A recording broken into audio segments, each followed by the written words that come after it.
live. Sure. Yeah. Eddie's working. Okay. So we should be good to go. So we're back. We're working on more Omnath. I don't think I'm going to finish today, but it is in the realm of possibilities. We only have to cut half of the cards still on the list. And as always, when you get to this point, somewhere between half and a third is where it gets really, really unpleasant because you have to cut a whole lot of cards that are fun and cool and work well in the deck, and you could very easily include them instead of the other cards. This is more personal preference now because all of the cards left are good.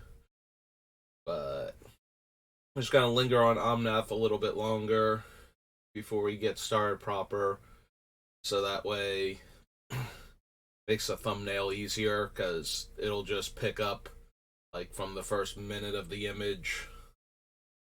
Our good buddy Omnath here just standing there, arms all aglow. Alright. And yes, if you're able to see it, I am watching the limited resources rare and mythic thing. Speaking of which, I genuinely miss. So I had forgotten about Giada and Errant, and I didn't actually go over the Legends bonus sheet to get Wrath Capuchin, and I do know about Jin Gitaxias being on the list too, but Jin is also 10 mana, so if you get ambushed by him, try to win the game by decking your opponent out because they've cast Jin Gitaxias. That's basically how Jin works, because he draws way too many cards in limited, and he already costs 10 mana, so you can not get this guy down and draw a fresh grip and still have time to win the game a lot of the time.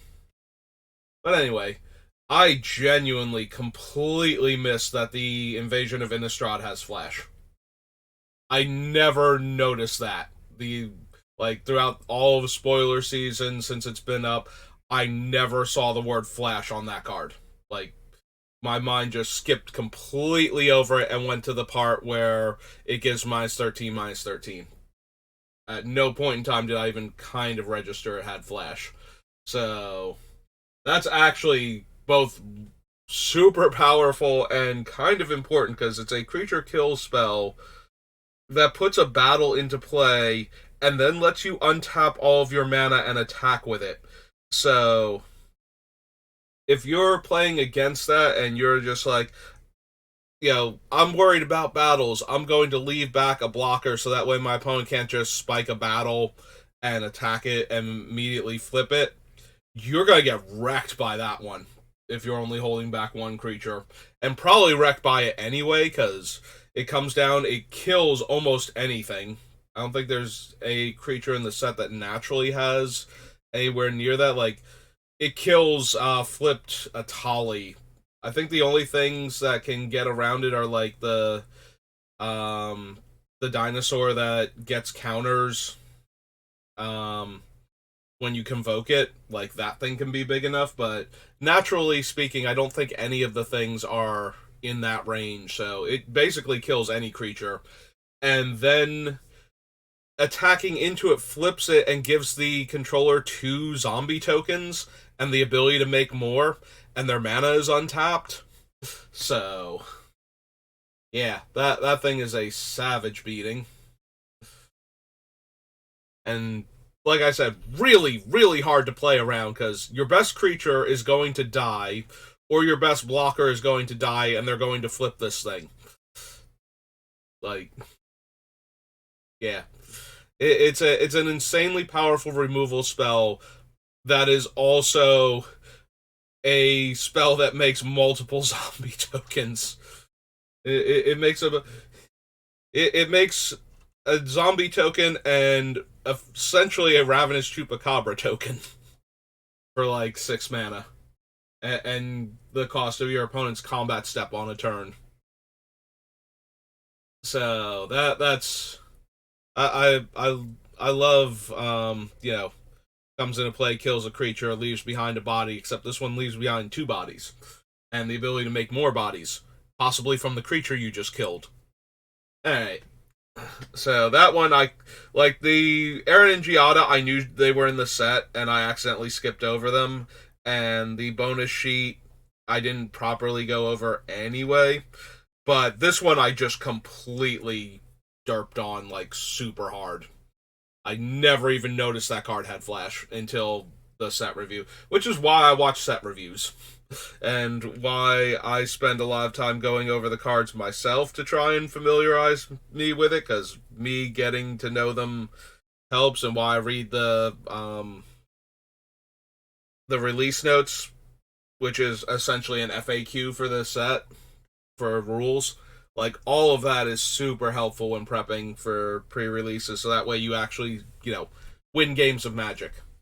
Because I have fun playing Magic regardless, but I have a lot more fun playing Magic when I'm winning, usually.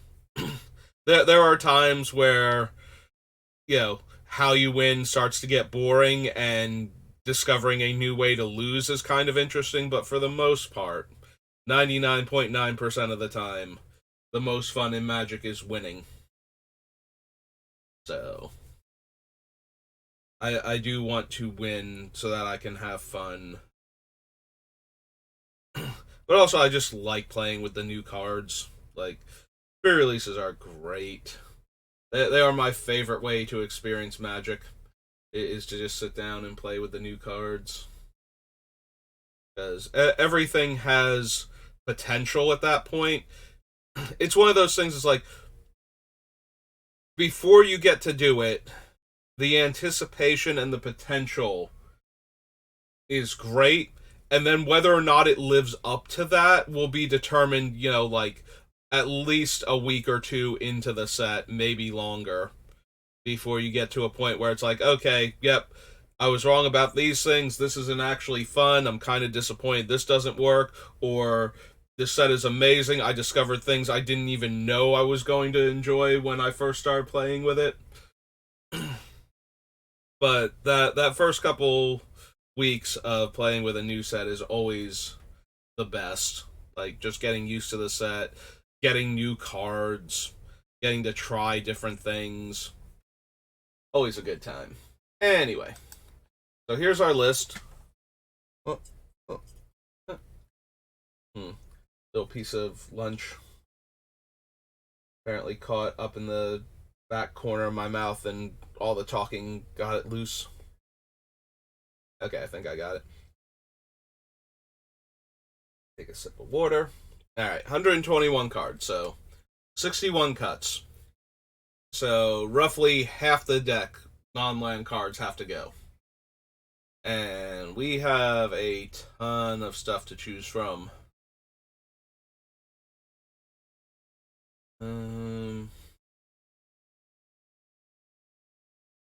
The problem is that everything that is currently on the list has its place and purpose in the deck, so it just becomes, well, what are we actually going to get rid of? What was it?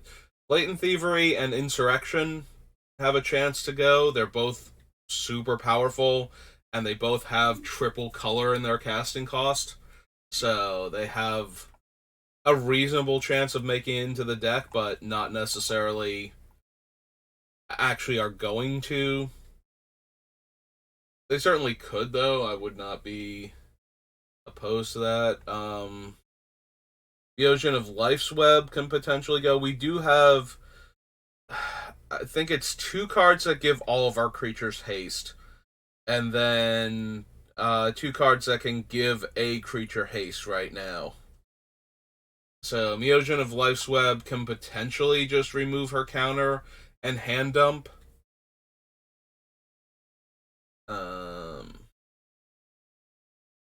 These are fine for right now. Braid of Fire can potentially go. It is very good at just making tons of mana for our commander, because it will all turn black instead of emptying, so we're just cumulatively getting an extra mana every turn, plus whatever we're floating, so if it's on 3 and then we don't spend any of it, we get 3 black, and next turn we have 4 red and 3 black on our upkeep, switches over to 7 black by our main phase.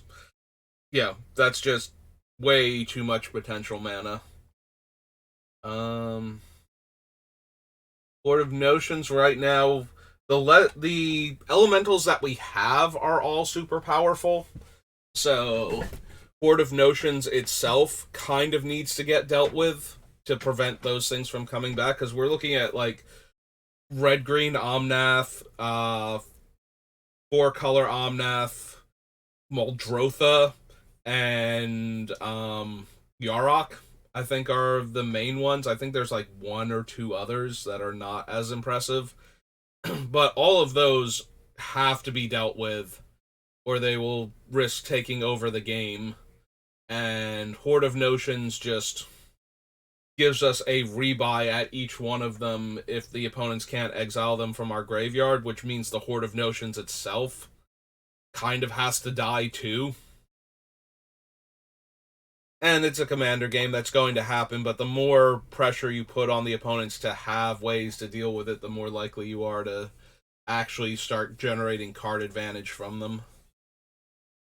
Prince of Thralls might be able to go. It is our last demon.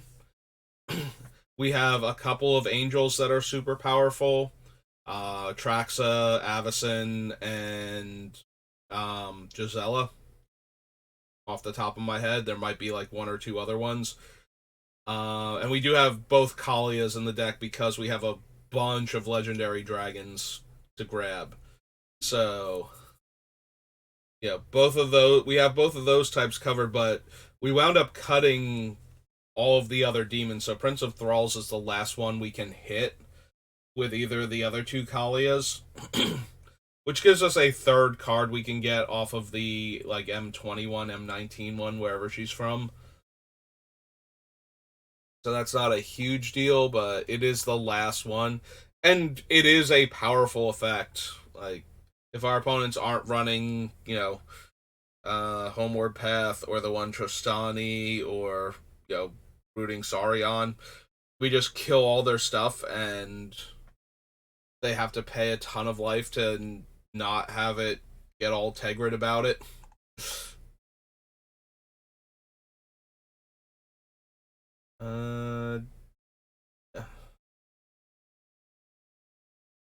Arthas, dragons are always popular in Commander. Plus, we have a ton of dragons, so giving all of our dragons haste is another. Like, that one doesn't quite work the way it does with, like, when I said Miosian and giving our things haste, that one doesn't quite work, except when it does, because we have that many dragons in our deck, so. We're trying not to be an Dragon deck that's just disguised as Omnath, though, so we didn't go all in on dragons. Yep, there's Avacyn and Gisela. Mikaeus is good Wrath protection. Like, they have to deal with Mikaeus first, or the Wrath just brings all of our other creatures back. That's one of our finishers. Ashen Rider is just a big bomby thing.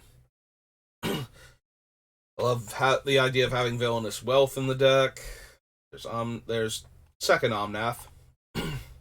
We cut the first Omnath because it doesn't actually work with our deck. Tetsamok is a good one-sided Wrath. Sakama's a big bomby thing that can just win us the game. Yeah, we have so many good, powerful cards. It's going to be really hard to cut most of the other things. Mostly I'm just refreshing my memory on what we have. Oh, right. Jegantha's one of our less potent elementals at only tapping for 5 mana. And while you can't spend that mana on, generic costs or colorless costs, we are overwhelmed, flooded with colored mana symbols in this deck because of how Omnath works, so pretty easy. Also, we do have a fair amount of black mana symbols. So even if this winds up floating and becoming black mana, because it does keep all of the restrictions on it when it changes to black mana for Omnath. So it will be black mana that we can only spend on the black mana symbols on costs. Um, which we had Consume Spirit on the list. I believe I took it off. I don't think that one works because it is a generic mana symbol, but you can only spend black on X type of thing. So I don't think past the first black mana and its actual casting cost that would work because it is a generic cost that can only be paid with black. But yeah, so Gigantha's mana can only be spent on colored mana costs. So if you let it float and Omnath turns it black, all of that black mana can only be spent on black mana symbols in the cost of spells and abilities. Kogla has a chance to get cut. It's not an elemental. It's not an angel, demon, or dragon. He fights. He destroys. He naturalizes. He can gain indestructible because our Kalias are humans, if nothing else. He can also bounce the one Kalia that lets me impulse draw for angels, demons, and dragons. So that's kind of neat. We have a ton of deck manipulation too, so we should be able to set it up pretty easily that we're getting something each time we do that. But yeah, I can see him going. Okay, so you're probably only going to hear that when I talk because it's not triggering the noise gate, like it's not getting past the noise gate, but there is still some amount of construction going on from yesterday and possibly the day before. So you might hear like a rumbling in the background now while I'm talking. But yeah, Kogla is one of those things that can potentially go just because he's not on point. Oh right, Lisa or Lysa, however you pronounce her name, is one of our other angels and one of our few graveyard hate cards. Okay. Um, yeah, is one of our few graveyard hate cards that yeah, which is weird because I usually insist on having like one just straight up focused on eating cards out of the graveyard. So like a grave robber or Scoos or Lion Sash, one of those type of cards. um, which we should probably still have, but let me figure out the deck first, and then we can figure out if we've got room for one more cut to get one of those type of cards into the deck. But right now, Lysa is the only thing that's actually doing it. And she only affects creatures too, so she can't stop decks that are looping a spell, for example. Yeah, like, and play this guy and I get instant or sorcery back, and oh hey, I'm getting back Time Warp again. That type of deck, so. Um, Kami War is one of those, like, it kills an opponent's thing when it comes in, and then it can tempo another thing and make the opponents discard a card, and then it flips into this big angry dragon that we just keep getting stuff back every turn.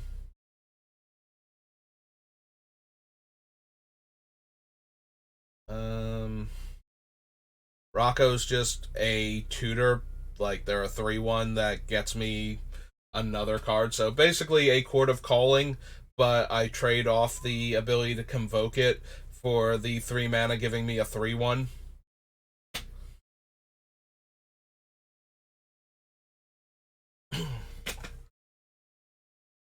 Voidrend is a Vindicate type effect that I can cast for free by flipping it off of Omnath. If I super want to. Most of our stuff is legendary, so Rada Drobic probably is going to make it all the way through. There's Atraxa. Norn, we have enough comes into play abilities and enough incentive at that point to run Norn if we can. But Norn's very potentially cuttable just because she's generically powerful and not necessarily on point for the deck. Oh, right. Drana and Linvala counts as an angel because of Linvala. I don't even think I was counting her as one of our angels, but yeah, being able to shut off activated abilities. It's more so shutting theirs off than giving those activated abilities to Drana and Linvala. It's okay to have them. There are going to be abilities where it's just like, oh yeah, no, that's amazing to have. But being able to take away the activated abilities that they were counting on having, like between Drana and Linvala and Elish Norn, now the only abilities our opponent's creatures have are their statics and their death triggers. So, and if we have Lysa in play, then they're never dying. So, yeah, that cuts out most of what creatures can do if they. We're getting 3 different big dumb creatures into play, and every one of them is worth killing, so I doubt we'll ever assemble all 3 of them where we didn't just win the game anyway. But it is nice. It's nice to dream that our opponent's thing's not doing anything. We could cut Jeru and Hazaret. I do love Jackal Mom, and I would not mind having her in the deck. And we have plenty of legendary creatures, so she's going to hit. And we have tons of deck manipulation, too, so between those 2 factors, it's going to be super easy to always hit our, like, at least 1 legendary card each time. Do you like the invasion of Fiora because of how many legendary things we have? Like, being able to kill all non-legendary creatures and basically keep our entire board as far as creatures are concerned and get rid of most of what our opponent's doing. And also having the option to just wipe everything if we need to.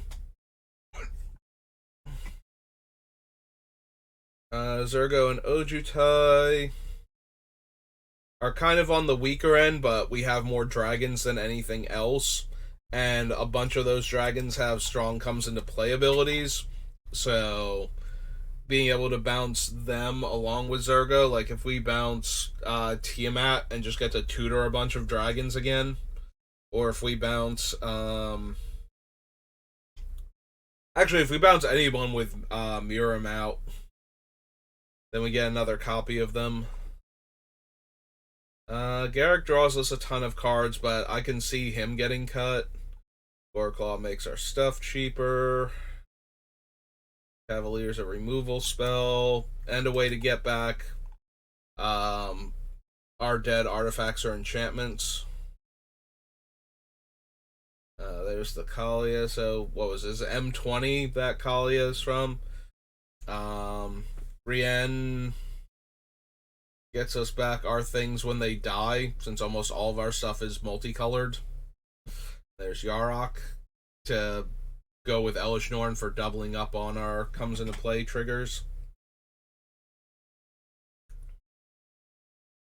We might possibly be able to cut Ascend from Avernus.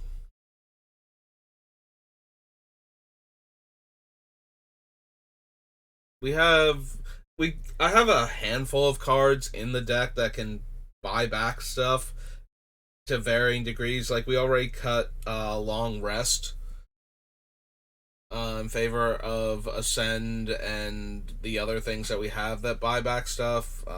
Waldrotha, Horde of Notions. There's a couple others that I'm blanking on right now, even having just gone through the list, because there's so many cards. But so maybe we can cut the Ascend. Storm King's Thunder is one of those cards that I really want in the deck, and it certainly works in the deck, but the correct answer might be to cut it. Like, this might actually not be the best card. I do want it to be the best card, though. I wanna cast it for like a decent X, and then cast Debt to the Deathless and copy it like 5 times, and have those 5 copies be way more potent than just dumping the 8 mana into 1 debt. But maybe that one's too much win more compared to the others. It does work in the deck, but it might be too much win more. And that would be a fair assessment of it.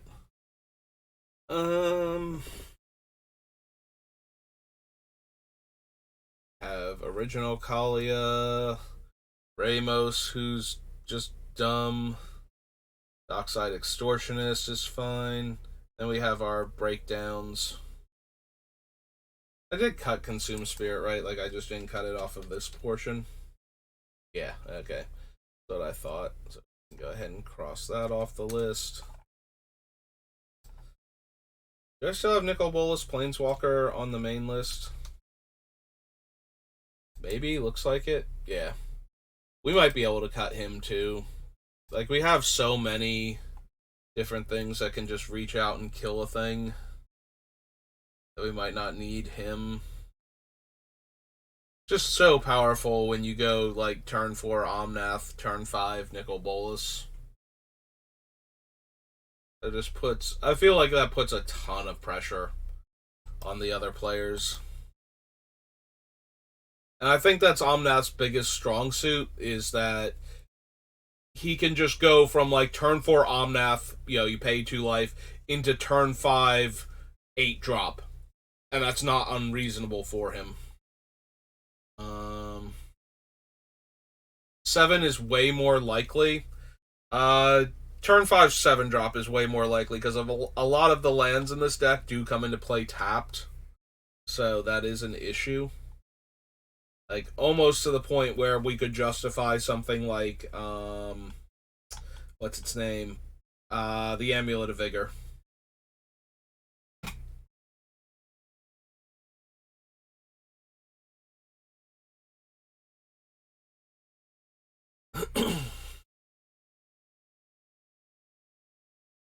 Alright.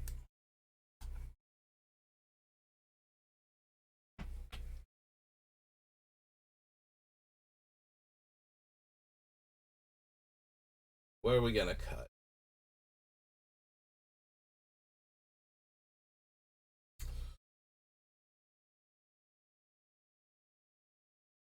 Yeah, I'm really sad, but I'm starting to think the Storm King. This is one of those ones where this is why I need to stop yesterday and come back to it. Because this is a card I definitely want in the deck, and it's good. But it's very win more a lot of the time, I think, to cast this thing. If we're casting one of our big bomby 7 drops, like, how much better are we making that 7 drop for investing another 4 mana to copy it once, so 5 mana to copy it twice? Because if you're not copying it at least twice, then why are you not just running, like, any of the Fork variants or Wild Ricochet, something like that? Like, there's multiple different versions of Fork for 2 red or 2 blue that could make it into this deck. And that would be just fine. So why are we spending all of this mana, if we're not going to spend all of it and copy it multiple times? And the answer partially is because it has triple red and therefore would trigger Omnath if we flipped it up, so. But even then, I feel like it's going to be win more too often. So.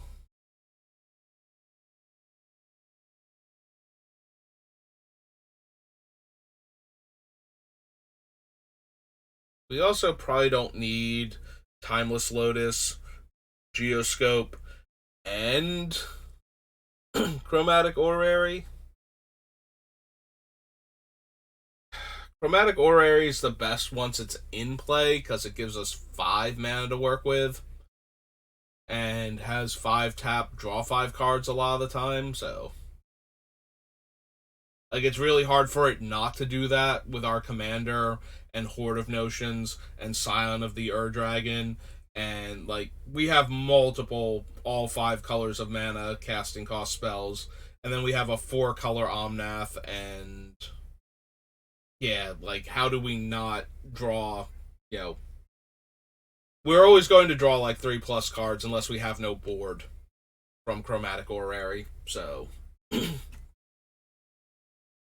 don't see how we don't draw like 4 cards pretty consistently.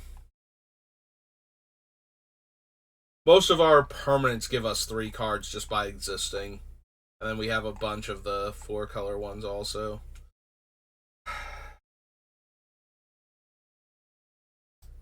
Alright, so I think we're going to cut Garrick.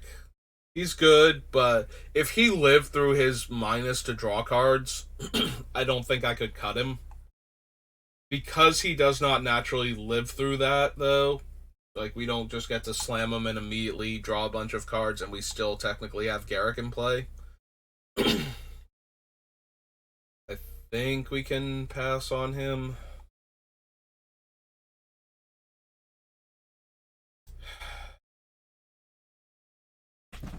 That is the other thing too with because Jeru is human, he would work for Kogla, but I'm also thinking about cutting Kogla, so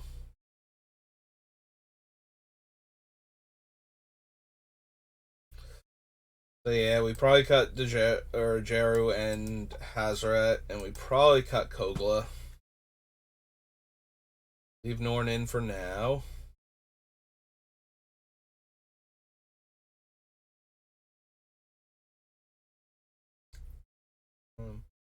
Okay, Rocco is an elf druid, so he would not work for Kogla. Yeah, I think Kogla can go. We have several other ways to disenchant or to destroy any permanent or any non-land permanent. Like, we're really good at that, so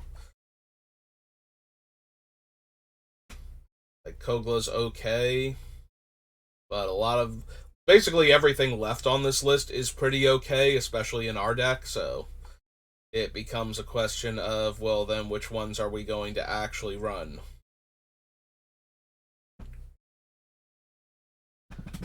We might be able to cut Ilharg. I do like Ilharg, especially when we have a good comes into play effect. Like, being able to attack with Ilharg, put it into play, get the trigger, bounce it back to my hand, and then, you know, either recast it or attack with Ilharg again next turn. And Ilharg itself is really hard to kill. Having the, you know, for the Spark God protection of, oh no, I'm going to die or get exiled from play, so I guess I'll just go back into the deck.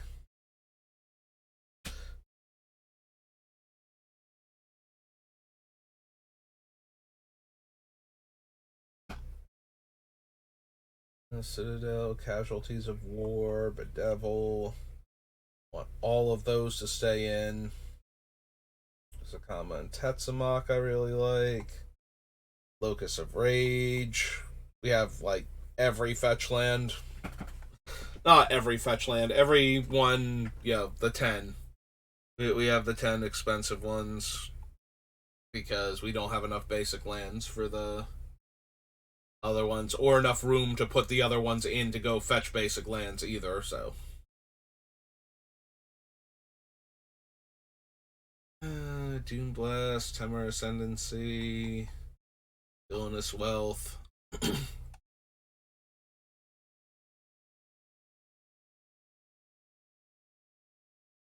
Avacyn, Angel of Hope, Gaius, Praetor's Council. That was the other big get all my cards back card. It's in the deck. We might be able to cut Mind Sculptor. When I put Jace on the list, it's because if we draw 3 and put back 2, the card we put closest to the top is what we draw for our draw step, and the card we put underneath that is what we will flip up for Omnath. So it's very easy to control what Omnath hits and to dig through our deck very quickly with Jace also, if we don't have any of the other deck manipulation cards to work with. And even if we do, we're actually drawing 3 cards a turn, like, functionally, between our draw step, Jace, and Omnath. Although, as I've said many times, Omnath is not actually a draw, which is kind of relevant for all the cards that hate on extra draws. So yeah, we can still run Jace. He could get cut, though. I like the deck manipulation of the other cards more, and those things are harder to get off of the table than a Planeswalker. Like, it's way harder to kill a Sensei's Divining Top than it is to kill Jace the Mind Sculptor. Excuse me. And Soothsaying and Scroll Rack are also both very potent in this deck, so. But Jace is still a brainstorm that's reusable, and we have, 10 fetches to work with, plus any other shuffling effects, so it's really super hard not to run Jace, I think. But we might be able to get to that point just because other things, either we cut Jace or we cut something else, and it might be that it's like, okay, Jace is the least of the cards that are doing this thing. Yeah. The Prince is okay. He's potent, but we've got a lot else going on. He has no evasion abilities, no natural haste. Like, he doesn't destroy anything when he comes in. He's just a good static effect. So, like, we have a ton of ways to blow up all of our opponent's things. Not the least of which is Ruinous Ultimatum, which actually destroys all of their non-land cards, so the Prince could force opponents into a very, very bad situation. But a lot of our cards are super powerful, so. So Tidespout's been sitting on the list for a while now, and I've been making the argument with some of the other cards that we don't cast more than one spell a turn a lot of the time. And I'm wondering if that means we should cut the Tidespout. So the biggest thing about Tidespout Tyrant is, unlike the other ones which require specific card types, like Aura Shards require creatures, Tidespout is just casting a spell. And if we ever assemble Top plus Future Sight or Bolas' Citadel, then we just get to put all of our opponent's permanents back in their hand. We get to upheaval for a significantly higher amount of mana invested, but none of our stuff goes away, so that's kind of a win-win at that point, If we just spend 5 mana and bounce, like, 5 of our opponent's lands, like, one player, like, how is that player supposed to keep participating in this game? In most cases, it's like, cool, now if your stuff gets bounced, it's just gone, because you have no mana anymore, and you also have a hand size again. Like, if you're not sitting on, if you can't play or replay Reliquary Tower, and any instant from me might mean you have to discard the hand size still. And that's just, with Sensei's Divining Top, if we can do other stuff while bouncing all of your things.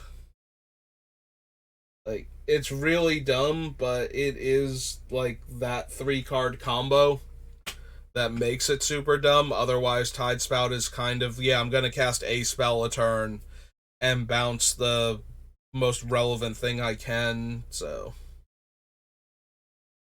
It's still potentially very powerful, though. Our deck is capable, like, Omnath is a Black Lotus, functionally, while he's in play, if we can control what the top of our deck is. He is a Black Lotus every turn. That's also letting us draw an extra card. And I love Black Lotus Ancestral Recall stapled together. So, the idea that we can get an extra card and 3 mana to play that card with every single turn is where all the power for Omnath is coming from. So ramping super hard with him because we can do that is just kind of where I want to be. Which is why we've put all these cards in here that have all these absurd mana costs. And I do like the idea of, oh, here's Omnath into Tidespout Tyrant, and now everybody else is going to fall super far behind. Because every time we cast a spell, somebody's thing is going away, and if we can't, if there's nothing safe to bounce in your permanents, other than your land, then we're bouncing your land and setting you back mana. Like, all of that is just so potentially dumb.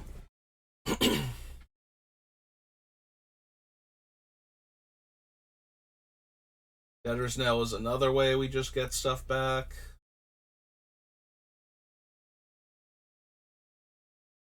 So, yeah, we can probably cut Meosion of Life's Web.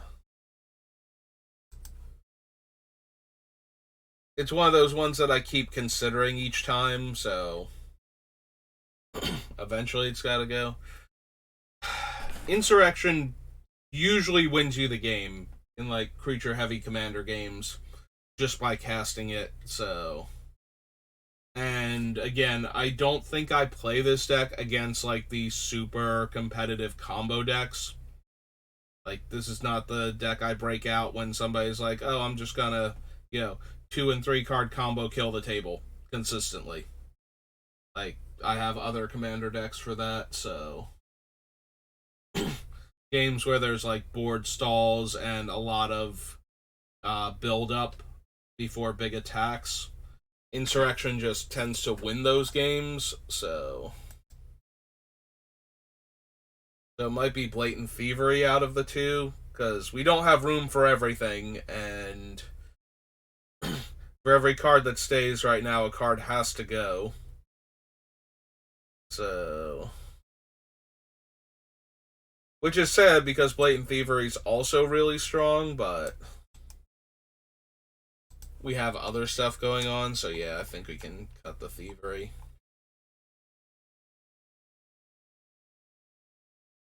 Saying, Shattering Pulse, Allay, Rolling Thunder, Scroll Rack, Tutors. So we got 1, 2, 3, 4, 5, 6, 7.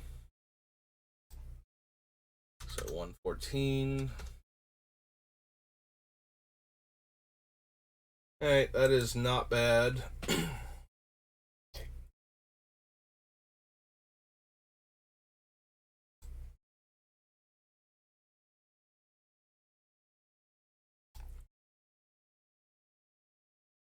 Oh yeah, we cut that one, so that can get off of our list.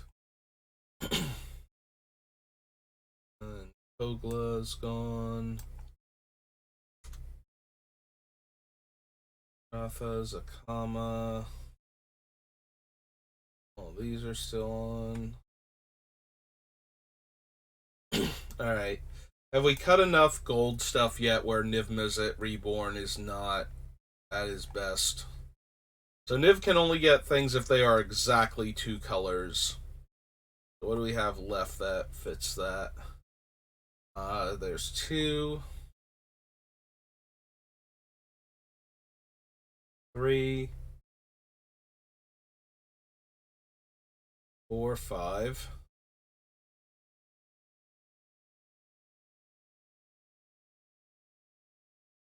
Nope.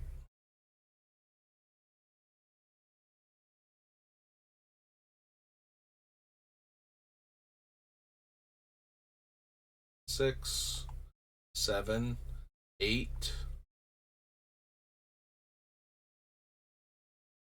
9.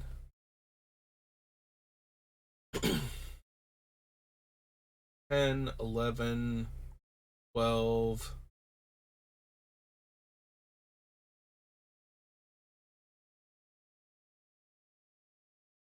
13,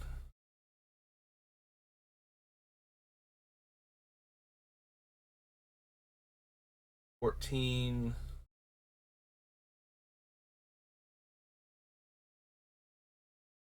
15,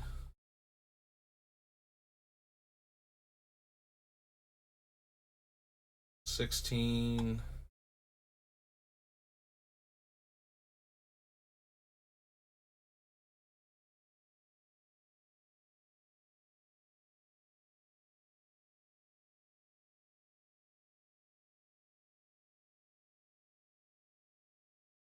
17. So 17 cards. Most of them are white-black, though. I think out of those 17 cards, something like between 5 and 8 of them were white-black. So, while we do have a lot of hits still in the deck, it's almost a third of the deck still. Most of them are redundant. We can only take like one white black card out of the like potential, multiples we're going to see. Like we had two different angels, and our angel vampire and death to the deathless and debtors now, like all of those are white black. So, and that is the bulk of our two color cards are white black. It seems to be. Ashen Rider, yeah. Alright, Kogla was also in this section because he destroyed stuff. So, while we do have enough targets for Niv, it's really close because Niv might only be able to hit like one or two cards consistently. Like, this is not, we cast Niv and we're going to get, out of the 10 possible color combinations, we're going to get 3 cards most of the time. Assuming we hit. Like, 3 cards is not unreasonable. With this deck, it feels like 1 card is very reasonable off of Niv Mizzet, and 2 cards is possible. Once you get to, once you're asking for 3, it starts to get improbable. Which makes Niv worse than Atraxa. Because creature and land are pretty easy to hit off of Atraxa, so we only need like 1 other card type for Atraxa to hit 3.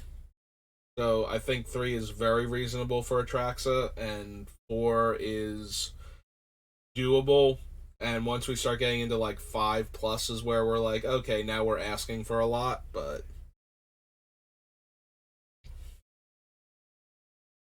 we get the best creature and the whatever land we most need.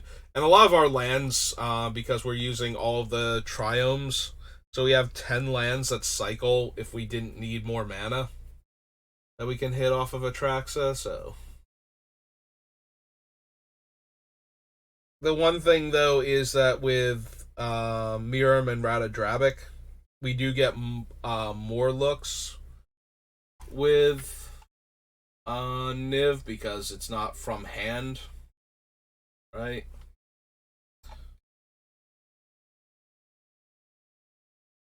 I don't actually have his game text.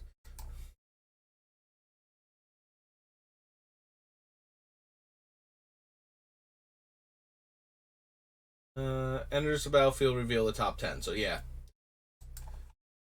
Giza comes into playability. So both of those would also trigger. Oops, sorry, Marshall. And LSV. Like I said, I was watching them before, so I'm gonna go back and watch them again in a little while after we're done here, before I have to go into work.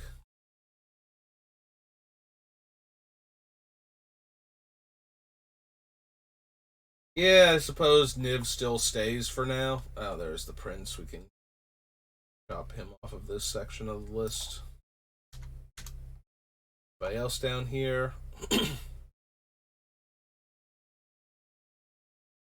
But yeah, it's getting dangerously close to Niv not being good enough. If we have to cut too many of the non-white black 2-color cards still in the list, then it's going to be all but guaranteed we have to get rid of Niv. But for the time being, still technically makes it in. I'm pretty sure we cut the Ravager from the upper part of the list, right? I put in Nicol Bolas again. You only have 2 entries. Yeah. So Planeswalker up here, Planeswalker down there.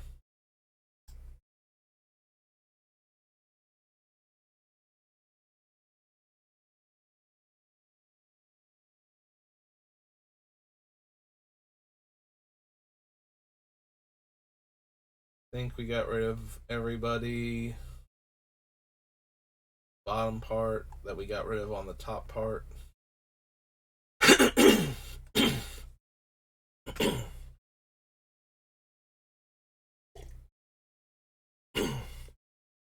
Okay.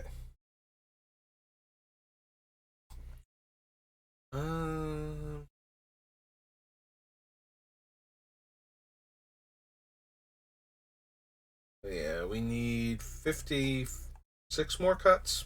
54.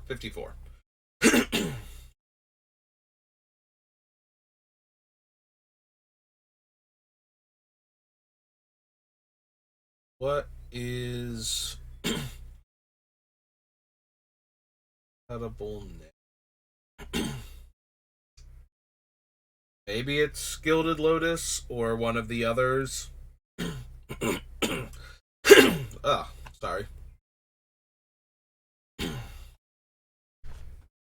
So Gilded Lotus taps for 3, and comes into play untapped. The other ones tap for 5 normally, but come into play tapped, and then the Orrery costs 7 to cast. Gilded Lotus also helps with spells that are triple 1 color, especially not black, which we're getting fewer and fewer of into the deck, but that's still technically a thing. But Geoscope can also do that, like it can domain for the same color. Like, we get 5 mana if we have full domain, but we don't have to get like all 5 colors. We can get 1 mana, like 5 of 1 color if we actually needed it. Timeless Lotus is the one that just taps for 5 mana of the colors. Just Berg. Don't get a say in the matter. I wonder if that means that one's the worst then. But we do have a bunch of 5 drops, like literally all 5 colors in our deck, so, and 4-drop spells that are multiple colors, like the other Omnath and whatnot. Like, we can spend the mana, so the volume of mana might be relevant over the ability to get triple color. And again, the downside is that we cannot double spell. We can't go, oh, I'll tap out into Gilded Lotus, it resolves, I will tap Gilded Lotus and, activate top or exchange with Scroll Rack or play. Well, we can't play most of our gold cards is the issue. Like, Gilded Lotus taps for specifically 3 mana of 1 color. So we can't use it to play, like, the M19 Kalia or, anything along those lines. We can't cast a Void Rend afterwards.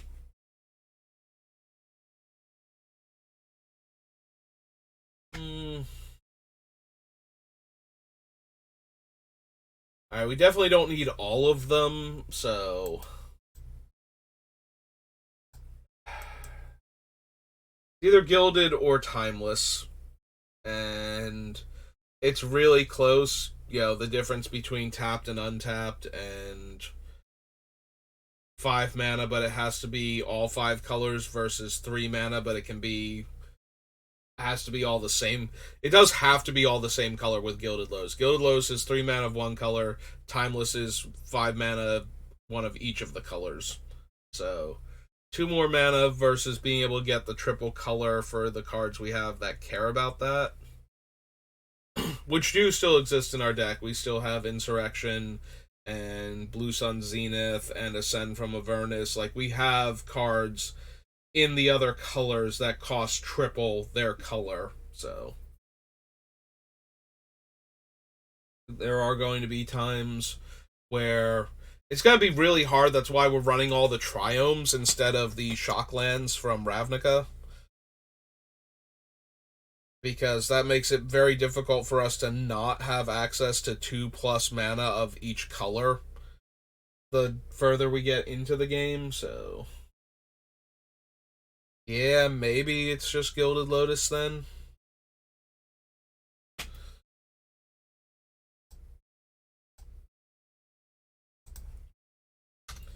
Yeah, I don't think we need all of the 5+ mana tap for multiple mana spell or tap for multiple mana artifacts. And I think I want to keep Orrery despite it being 7, just because we might be able to draw 5 cards off of it with some level of consistency. So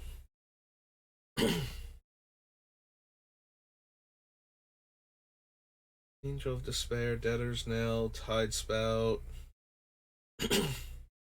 I really want to keep Braid of Fire. Like, this feels like a very good Braid of Fire deck, but we just might not have the room for it. Like I said before, I do like what it does in the deck. Like, we have plenty of places to put an excess of mana, so the Braid of Fire just giving us more mana every turn is a thing. Also, if somebody kills Omnath but not the Braid, and we recast Omnath, we're going to start generating huge amounts of mana again. Like, that mana that we lost out of our mana pool is coming right back to us in a turn or two, just from the constantly growing amount that we're adding every turn until it itself explodes due to opponent's card effects. Because we're certainly not blowing it up anytime soon.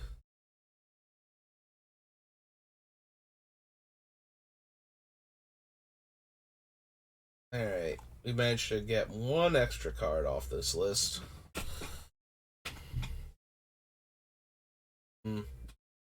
I'm wondering, we have Wargate, Court of Calling, and Rocco. I'm wondering if we need all 3 of those, and which one I actually want to cut.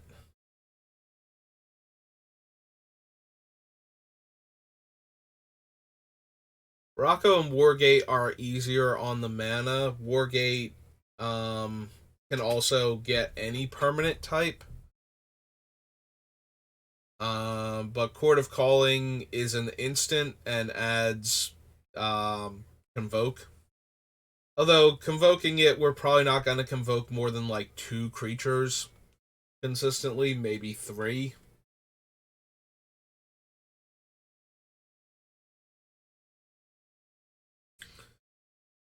A lot of our stuff is super expensive, so adding 3 mana to the cost is a huge add-on for some of these cards. Even with, like, it balances out what we can do with, Omnath adding the 3 mana, so we can have Omnath add the mana necessary to cast any of these that turn to shave the 3 off of it functionally. But we still have to pay the mana cost of the thing that we want, so we have to pay the X to get the thing.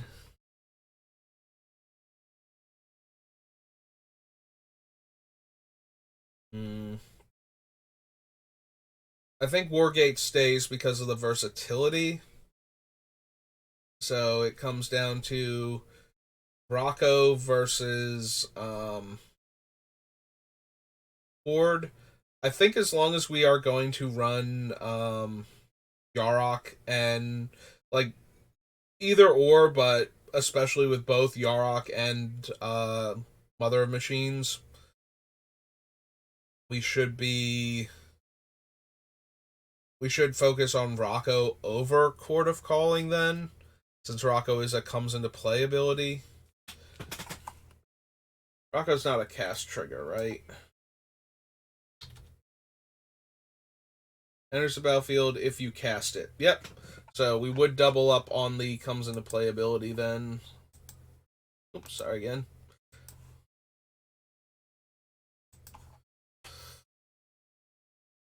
So Rocco would get 2 different creatures with casting cost X or less, and then 3 if we had both Norn and Yarok out.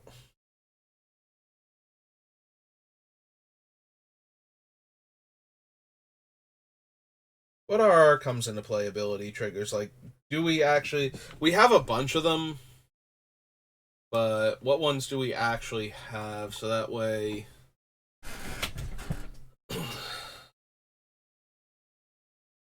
Scroll Rack, Allay, Shattering Pulse, Saying, Sisay, Fires, Sight, Insurrection. Bladewing gets back a dead dragon, so that's very copyable.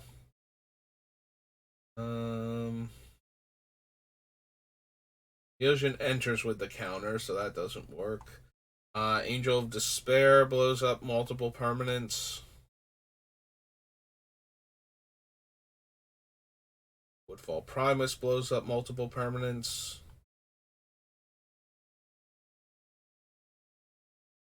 Magister Sphinx can hit 2 different players.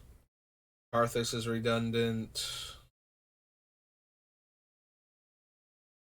Suns, Praetors Council. At least he's redundant in our deck, what we're doing. Alright, Ashen Riders ETB is 4. Right? I believe I'm on 4. Omnath would get multiple elementals, so that's 5.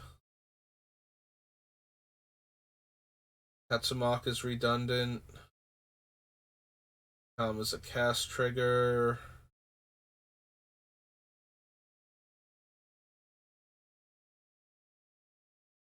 If miss, it's 6.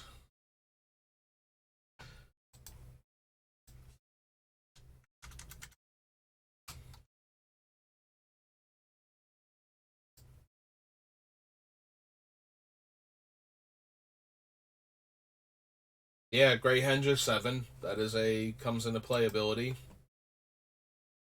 So Grey Henge is 7.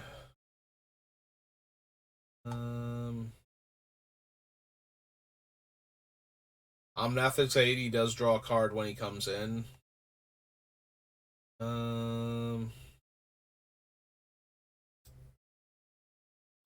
Tiamat has to be cast, but she isn't enter the battlefield. Yeah, okay. So 8. Tommy Wars 9. Rocco's 10. Trax is 11.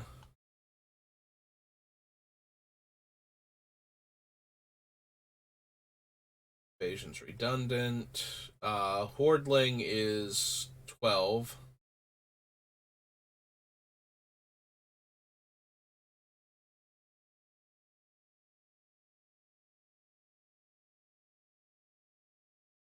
Cavalier is 13.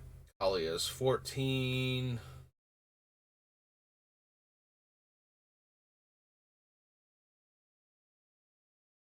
Miriam is 15. I think I might have lost count again. I feel like I just said 15 twice.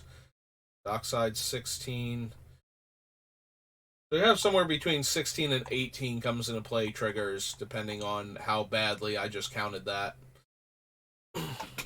So if enough of them stay in, then yeah, we do want Yarok. Like, Yarok is good because it triggers for Omnath to get the mana, and Norn is good because she also shuts down our opponents comes into play abilities. So yeah, right now both of them are still in. Alright, so we go down to 113 for the Gilded Lotus.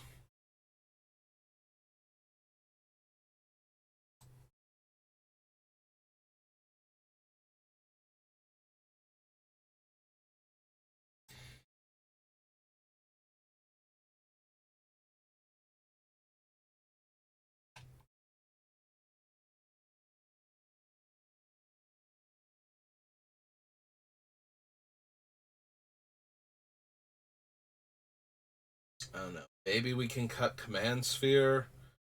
We have Coalition Relic and we have the Chromatic Lantern. Probably don't also need Command Sphere. We also have Nature's Lure, 3 Visits, and Farseek to help with our mana. Yeah, I think we can cut Command Sphere then.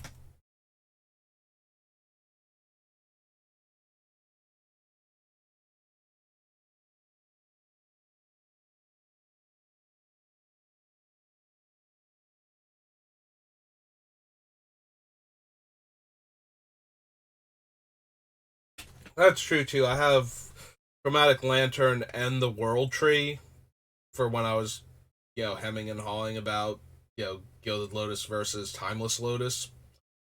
So that is a thing where we actually have all of that mana to work with.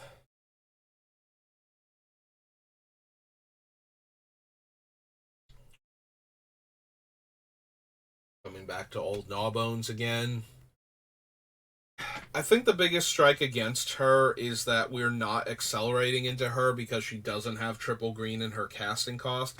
If she was 3 green and 4, we could very reasonably cast her the turn after we play Omnath. We can still do that, but we need to hit a different spell.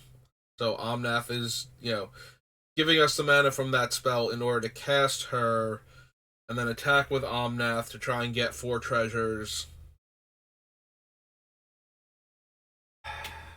It does allow for explosive starts, but whereas the other cards allow for an explosive start by being revealed off of Omnath, Old Gnawbones has to be in our hand and we have to reveal something else. If we get to that part where we trigger Omnath and we have Old Gnawbones on top, that's a turn where we didn't get 3 extra mana. So that's actually hurting us way more than Gnawbones' treasure production will help us.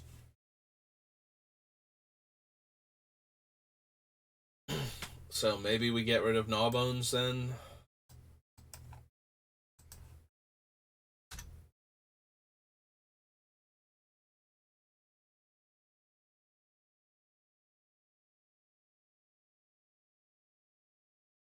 It is definitely preferable to hit a spell that triggers Omnath off of his ability in this deck more so than what we can do if we cast that spell because we hit off of Omnath, basically. Like, if the things aren't triggering Omnath, then I have to question a bit harder what they're doing in the deck. And I think Gnawbones falls into that category of, if I reveal her early on, how bad is it versus one of the other cards? And the answer is, it's kind of bad. I hit a 7-drop that I can't cast now because I didn't hit a spell that had the 3 colors in it.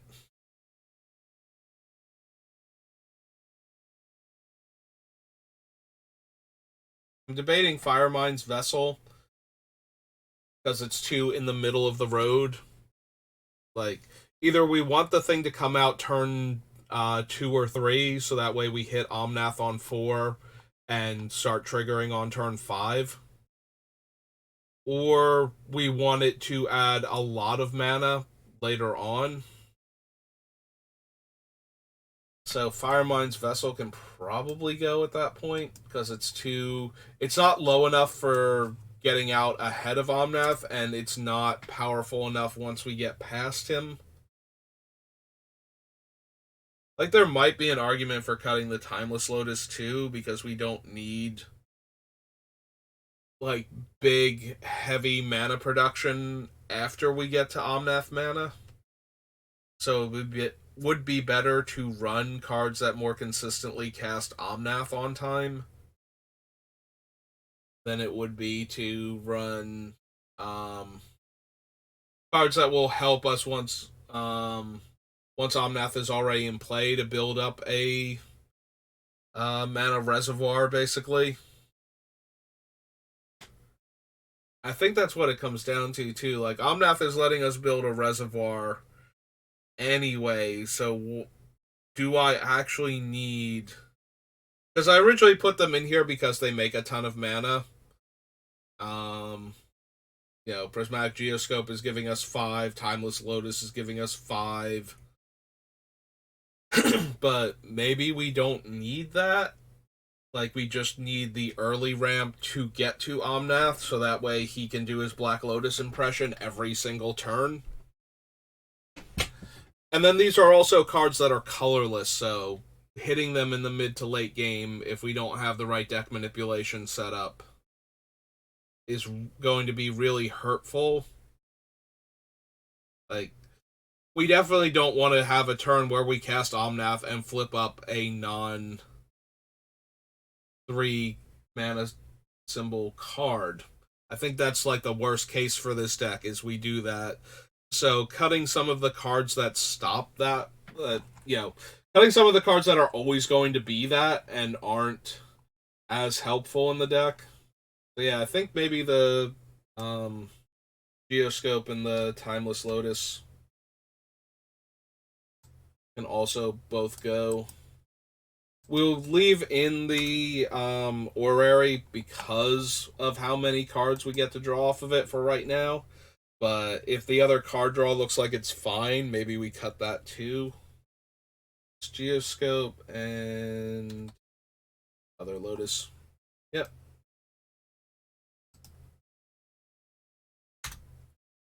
1, 2, 5.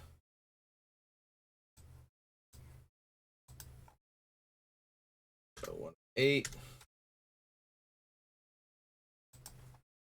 Yeah, I think we want to get rid of everything that's not ramping us into Omnath. That's lower casting.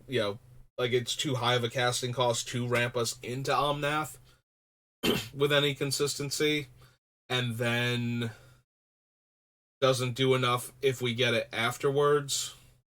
Which I think the Orrery is the only one that's doing enough afterwards.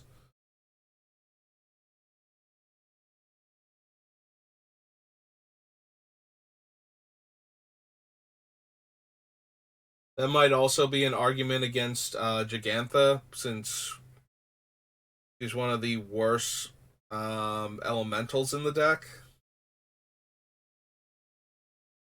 And cutting her though is cutting one of our red green cards, so that leaves us with Fires and 2-color Omnath for Niv Mizzet for red green cards we can hit.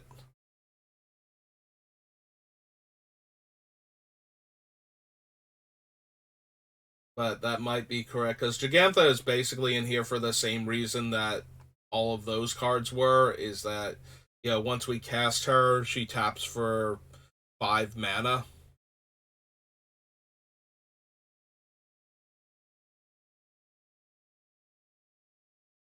But maybe that's not good enough here.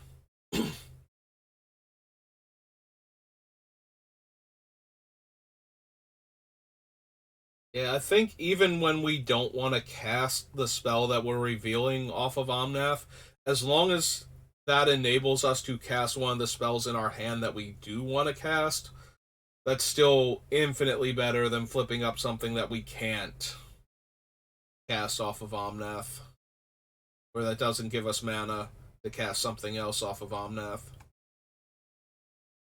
And yeah, means I think we can get rid of Gigantha.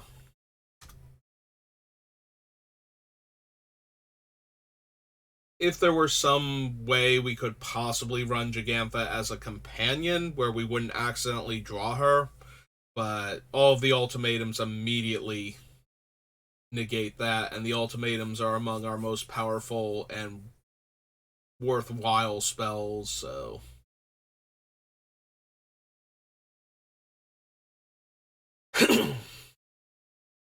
um, Tommy War, Rocco, Voidrend.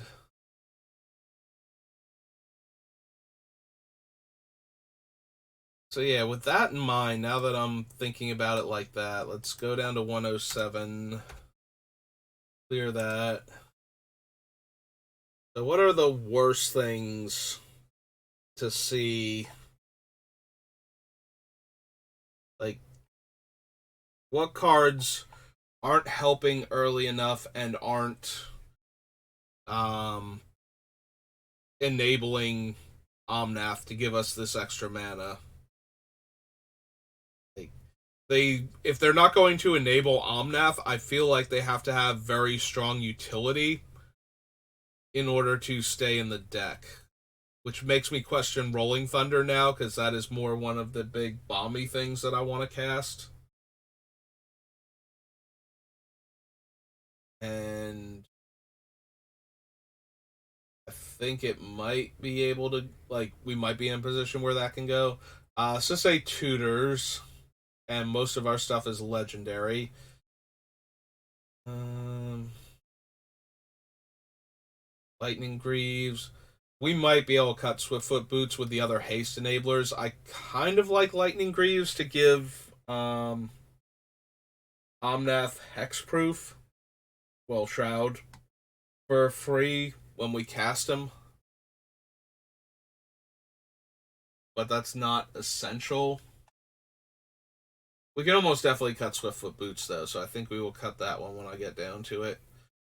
Crucible gives us basically a guaranteed land drop every turn for several turns off of one fetch land, since we have, you know, one fetch land gets two colors, so there's like 3 dual lands that it can't get, and like one Triome, I think, that will be the other 3 colors, and therefore not fetchable. So yeah, one fetch land gets us almost every land out of our deck for 1 life a turn. So that in and of itself is worth it for Crucible. Not to mention, just being able to put the fetch land back into play to shuffle, since shuffling is going to be a big thing with our deck manipulation. Yojin triggers, Sensei's Top is doing the deck manipulation that we need, so. Braid of Fire. So Braid of Fire doesn't super help us cast Omnath early. It can, though. It is. No, because we won't have him in play to add the mana, so.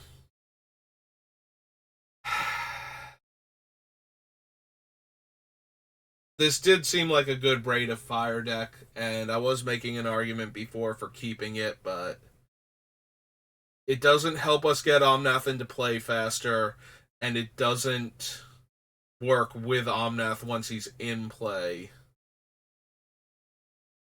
And so the primary utility is the same utility we were getting from cards like Geoscope and Timeless Lotus, and we just cut all of those because that was not worth it. So, much as I wanted the card to be in the deck, I think it's not working out the way I want it to. All of these are triggering. Oracle gives us additional deck manipulation by letting us play the lands off of the top, or by letting us replay a fetch land. Like if we have Crucible, we get to replay another fetch land and crack it again, and shuffle and look for better cards. I don't want to lose Exsanguinate and Rolling Thunder. and Exsanguinate is way more efficient with its mana spent versus how much harm it does to our opponents specifically. Rolling Thunder does give us the option to kill a creature in play or a collection of smaller creatures, but that's it. And it doesn't give us extra mana. Like, one of those two is probably going to wind up going, and it's probably going to be Rolling Thunder now. These work for Omnath. Chromatic Lantern is like right at the edge in being cheap enough, and it fixes all of our colors forever while it's in play. So even if we've somehow had the weirdest awkward mana draw in our deck where all of our lands are tapping for 2+ colors of mana, except for the 5 basics. Temur Ascendancy is fun. Like, triggers Omnath and is the card that's giving haste. Like, Temur Ascendancy stays in over Fires of Yavimaya, but I am sad that we don't have another card like them that is very color intense that gives haste. Like, I don't think that's an option.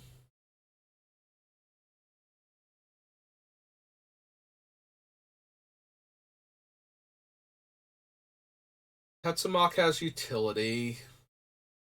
Vakama, Muldrotha, both meet the requirements. Assassin's Trophy has utility. Bolus's Citadel is just wonderful. So, Ilsharg is another one of those. It's in here because it lets us cheat one of our bigger, more powerful creatures into play. But if we're hitting off of Omnath consistently, then we don't need to cheat them in. Like, we're already going to be able to cast them pretty consistently.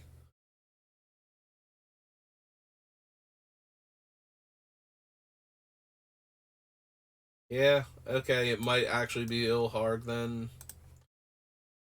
Not doing the thing properly. Visit stays for right now. Great Henge. Great Henge falls into a combination of utility and extra mana. Like, it's very easy to get this thing down to like 2 green and 2 in our deck. You know, just have a 5+ power creature in play. And once we cast it, we immediately get a 2 green rebate back.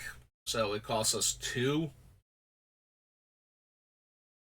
And then from that point on, every one of our creatures draws us a card and comes in with an extra counter. Like, it's kind of hard to say no to all of that. I think the extra card draw is too much utility. And the extra card draw, the extra mana, like, that's all too much to just ignore the Great Henge and cut it from the deck, I think. It's certainly enough to keep it in for right now. And I am in real danger of just losing my voice entirely right now. I think I was a bit too animated at the beginning of the video.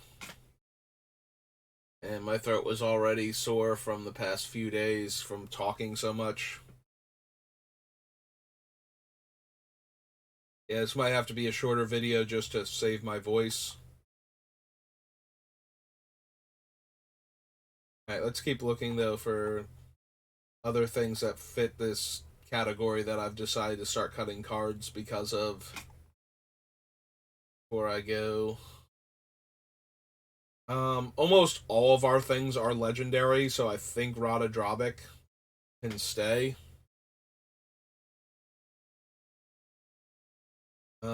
Again, we figured out how powerful Norn is right now, so as long as she stays about that power level.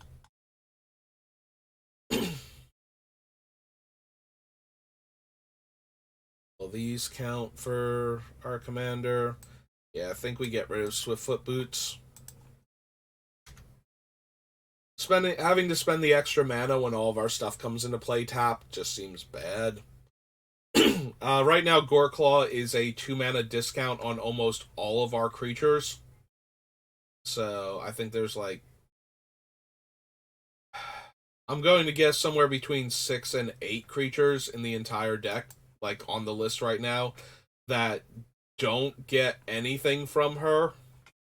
So we'll have to see exactly where we're at. Like, if we have too many of those and she's only giving a discount to, like, 10 creatures out of our 60 cards, then that's probably too low to keep her in the deck, but we've already been over why Chromatic Orrery is staying. So I'll meet the requirements. Ramos Dragon Engine does not meet the requirements for Omnath, obviously being a colorless card, but is one of the more potent things we can do because our deck has so many colors. Like, being able to cast one spell and then remove 5 counters and get 10 mana. And that's not unreasonable. We have like 3 or 4 5-color spells and then a handful of 4s and 3s. Like, it is very easy for us to get Ramos to give us 10 mana. And then get him right back up to the part where he could give us 10 mana again next turn. So, I think for right now he can stay. He is probably the most on the line for not quite good enough utility, but or close to that. Like, he is just barely good enough utility, rather. Like, it's not that he's not quite good enough, it's that he's barely good enough to offset not being able to get the mana from Omnath. Alright, so we got 3 more cuts out of that. So that brings us down to 104. Ideally, I would like to get the list down to at least 90, but wow, does my voice feel like it's gonna go soon? Alright, we're at like an hour and a half. I think I'm gonna call it here, only to preserve my voice. So, yeah, that's gonna do it. I should be back on tomorrow as it's my day off, but we're going out in the like late afternoon, early evening for a family thing, or at least that's the plan right now. So if anything changes, that'll determine when I can stream tomorrow. But we should be working more on Omnath, but I don't think we're going to bother with the cube at all. And then it'll be the pre-release weekend, so I might stream Friday before going to the pre-release in the evening. But if I do, it'll probably be building more Omnath. And then we'll see, like, when I get home from stuff on tomorrow and possibly Friday, maybe we'll do a little Final Fantasy VII Remake again. But that's going to do it for me for right now, so thank you for watching, and have a good rest of your day.